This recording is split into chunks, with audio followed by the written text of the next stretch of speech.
ये आंकड़े तो एक ही आंकड़ा होता है, तो जितने लोग आंकड़े की चर्चा करेंगे वो एक ही होगा। आंकड़ों में तो कोई हेर फेर हो नहीं सकता। तो मैंने बजट के जितने भी आंकड़े आपको बोले वो तो इन्हीं के डॉक्यूमेंट्स है, मेरा उसमें कोई भी आंकड़ा नहीं है। तो जो आंकड़ा इनके जितने भी दस्तावेज हैं उसमें जो लिखित है उसी को मैंने कहा है।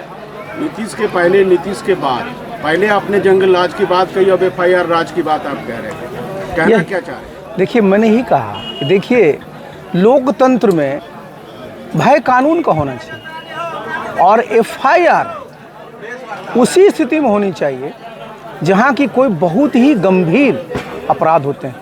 आप जो सरकारी कर्मचारी हैं, शिक्षक हैं, मुखिया हैं और भी लोग हैं, उनके काम से कहीं कहीं अगर कोई एम्बैरेसमेंट होता है तो आप FIR कर देते हैं। तो भाई इससे क्या होता है, लोगों का जो एक होता है अधिकार का हनन होता है।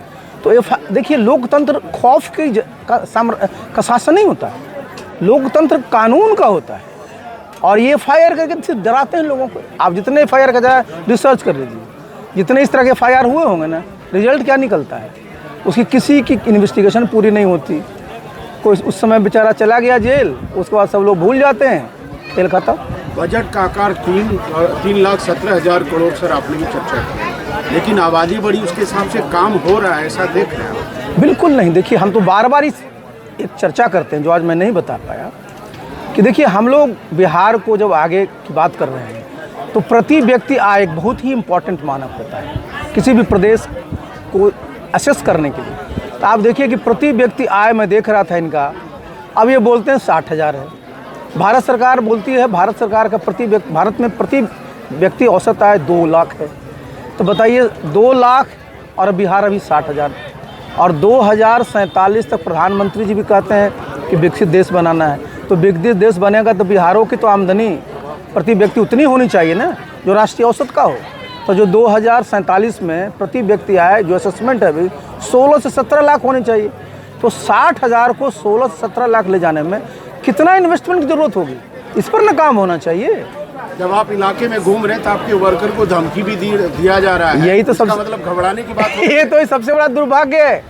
लोकतंत्र में धमकी नहीं देखिए, कंपटीशन है ना, हमको जनता के बीच अपना अपना रोड मैप लेके जाना चाहिए कि हमको अगर आप मौका देते हैं तो हम ये करेंगे, ये लेके जाना चाहिए ना।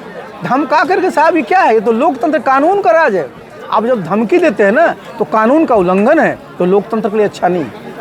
सर, आपने इस प्रकार से कहा कि जब हम सरकार में थे, सरकार के साथ उस टाइम अच्छा था, अभी ऐसा क्यों लग रहा है कि मैंने बस स्पष्ट, और हमारे प्रदेश अध्यक्ष ने कहा, देखिए कारण क्या है, मुख्यमंत्री वही हैं, 2005 में भी वही थे, मैं उनके साथ था। तो मैंने बताया ना कि सबका स्वास्थ्य, जो मुख्यमंत्री जी 2005 में थे, मैंने बोला कि 2010-15 में थे, आज हम देख रहे हैं ना अपन का।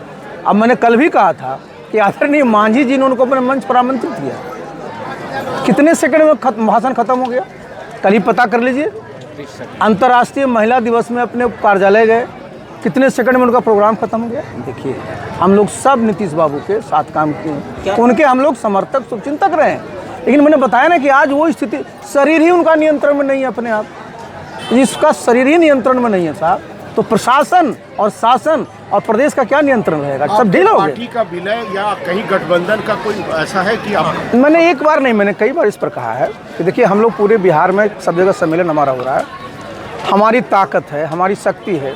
जो भी बिहार में दल है उनको लगता है कि नहीं, आशा पार्टी में वो ताकत है, हमसे जो मिलना चाहेंगे, हमसे जो सहयोग करना चाहेंगे, हमारी विचारधारा से जो सहयोग होंगे, हमारा जो लाइन ऑफ एक्शन है उससे सहयोग होगा, हमको कोई आपत्ति नहीं है किसी के साथ जाने में। बार बार बोला हूँ, मैं किन्हीं को भी अछूत नहीं मानता हूँ। RJD के साथ, सबके साथ मैं तो बता चुका हूँ, हम तो सबके साथ।